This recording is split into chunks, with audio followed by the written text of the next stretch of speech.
I'm about to unbox a $13,000 laptop. I definitely shouldn't be allowed this thing.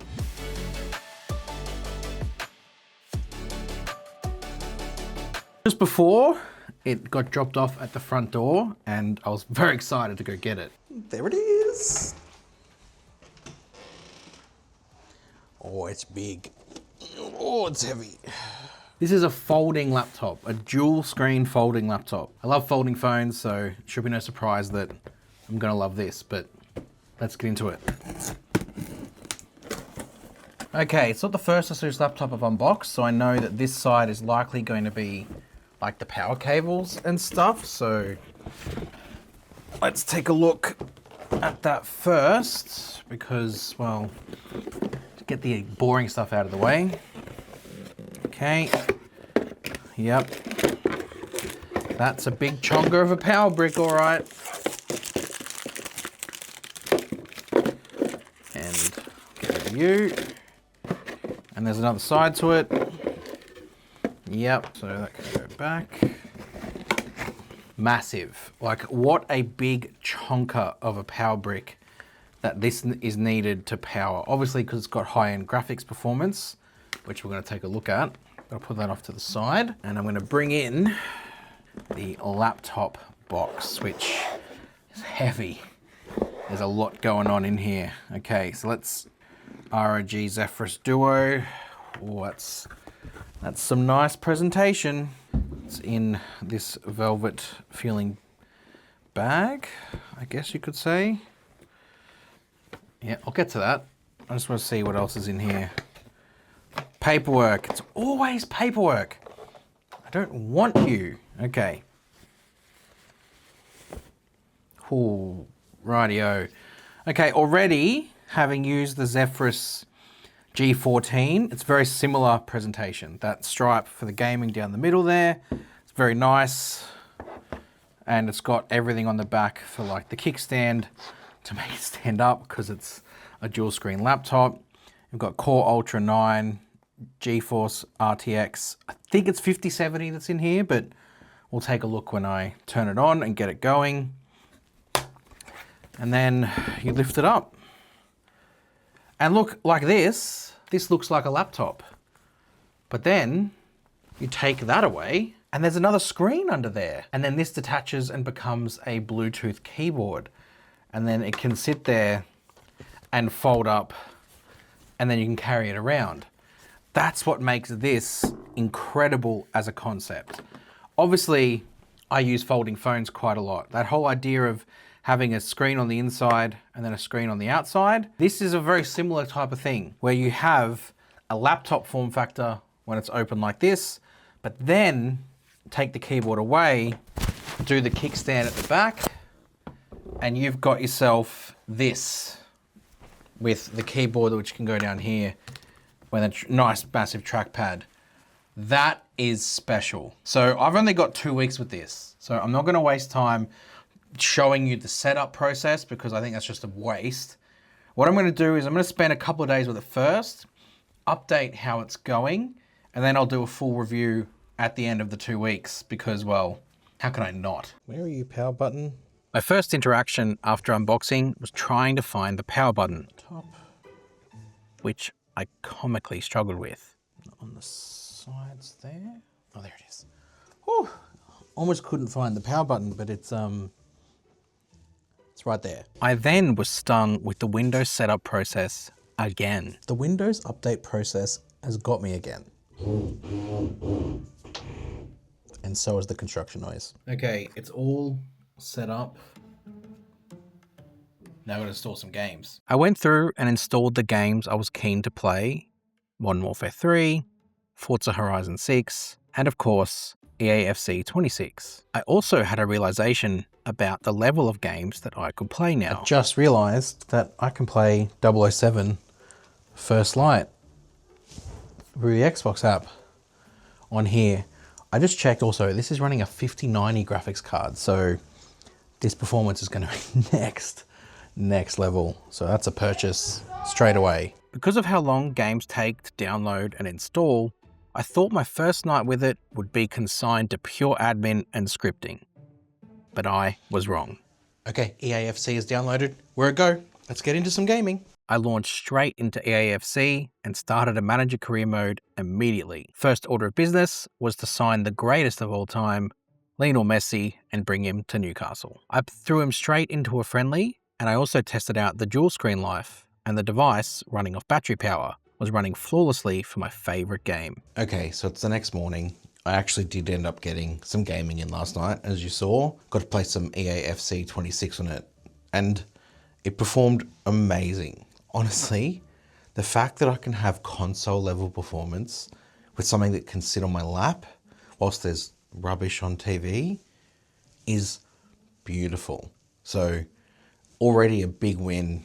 And yes, I'm factoring in the price here. I understand that, but early on, positive. Something I'm really keen to try and figure out how to make it work properly is the dual screen while gaming. So having the bottom have something and then the top be the game. So I'll figure that out as I go. I do have some ideas already on how that could work. Today is going to be just all about getting some more games in. I do have football with my son this morning, and he's got a carnival this afternoon. So I've got like a 3-hour window in between. First Light's almost finished installing here. So I really want to get into that. I think Forza might also be installed too. I'm going to do a little bit now while the kids are still asleep before everyone gets up and just see how it all goes. But I'm not really going to push this thing as a laptop and the dual screen setup until I can get a bit more time with it. So let's go. I did figure out that the laptop can be rotated and the software goes with it, but EAFC didn't like that at all. I would have thought this might have splashed across both screens, but it doesn't. It ends up not doing anything good, especially when I tried to rotate back. I also did find a use case for dual screen gaming and taking advantage of that extra screen, especially when you're on your own. Okay, I've found a use already.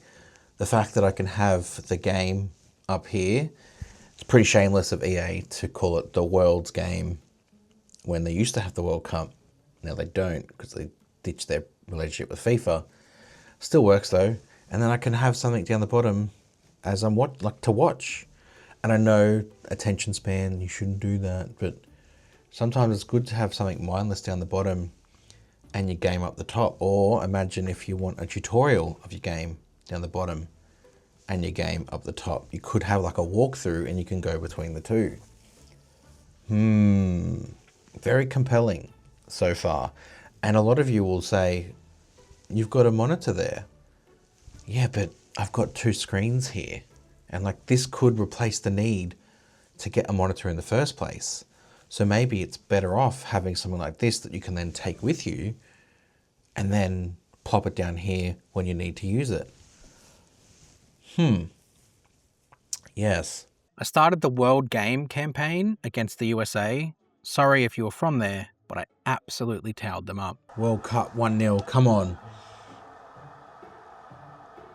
Come on. I was also playing on battery power, so I was keen to see how long this could last. And the battery was about 100% when I started. Now it's 64%. So that's about 12 minutes. The game is about 6 minutes each half.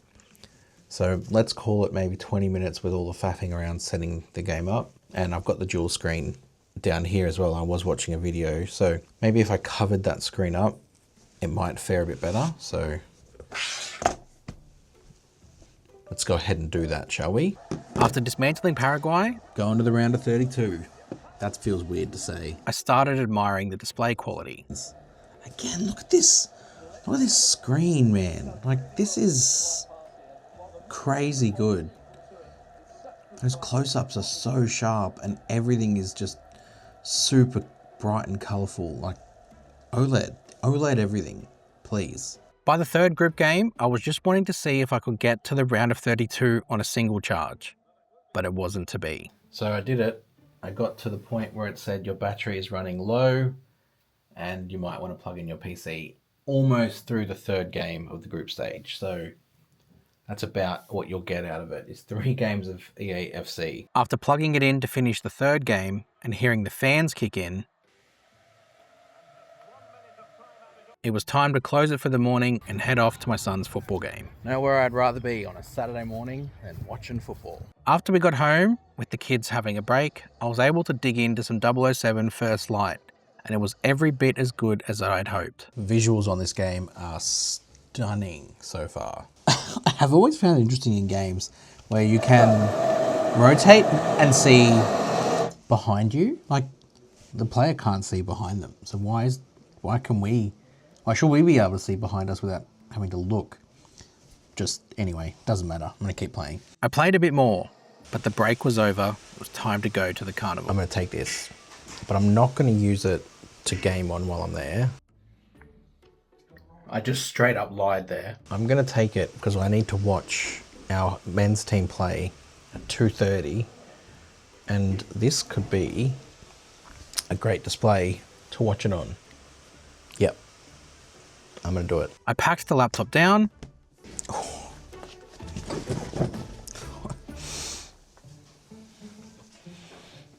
Doesn't quite fit, and had to adjust to make it fit into the bag.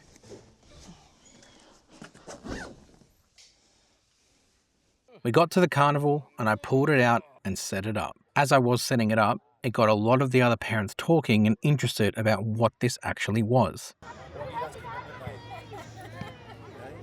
This is Asus sent me this laptop. Yeah. Magic. And do I assume you can turn it the other way as well? So you can have it. Screen? Yeah, you can have it like this. I need this to work, so tell me more. And then you can have it like that. I used a fairly unusual cleaning apparatus to get the dust off my construction site house that had built up on the screen, and then I watched the MPL game, which Magic United won 2-1 against Brisbane Roar thanks to a Mason Cross free kick. And of course, because I couldn't help myself, I brought it back out to play some EAFC with the kids, which ensured I was definitely the most popular dad on the team. And I even got to teach my son how to play a bit too, until Hudson stole the frame. The kids got to play a bit of Champions League before their quarterfinal, and good fun was had by all.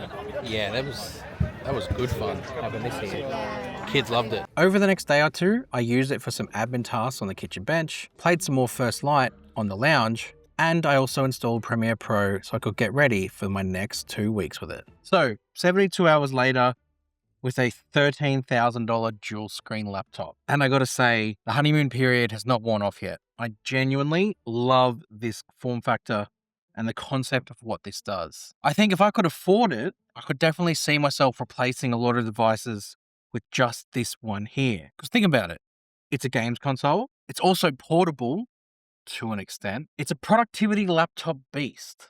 It's a creativity device, even though I haven't pushed it in that sense just yet, but don't worry, that's coming. And it also can replace a monitor and a tablet at the same time. It's insane what this thing can actually do and unlock if you have it. But I'm not done yet with it. I've still got at least 2 weeks left to go before I have to give this thing back.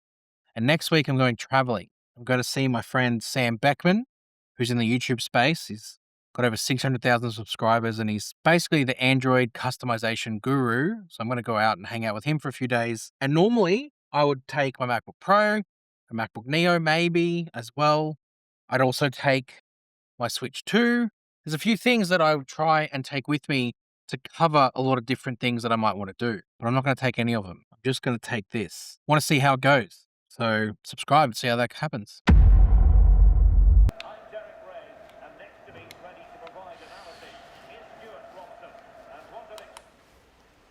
What? What are you doing? I'm playing FIFA. Why are you playing by yourself? I've only got my laptop, so it's not easy to play, on this screen just with 2-player. Dude, you work for Asus. You should know that you can fold that over and duplicate the screen. What do you mean? You want to play? Do I?